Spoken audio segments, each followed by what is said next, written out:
pagalaw-galawin mo. Okay. Oh. Hindi na. Ah, Pa, sige, i-videoin mo lang ako. Oo. Ano yung ginagawa ko? Oo. Kasi pakita ko sa kanya. Ito, pampatigas ng tension. Oo. Okay. Pwede mo ilagay siya dyan, pwede sa pangatlo. Ha? Oo. Okay. Okay na? Okay, galing ah. Ayos. I-release muna natin yung tension para mapihit natin ang kamay. Okay. Tapos, madali mo na siya. Ito, parang Setup. nag-vlog tayo nito, Lik. Okay.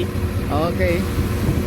Okay. In the future, magagamit nyo to. Kung sakaling mag-repair po kayo ng ganito, ilagay nyo po sa ganito lang po. Kasi noong una, hindi rin namin makuha to. Pero nung binaklas po namin, yun, nakakita ko na po kung paano po paganahin. Okay po, isa pa po. Tignan pa po natin, isa pa po. Ayan. Ayan, Galing. automatic na po. Ayan,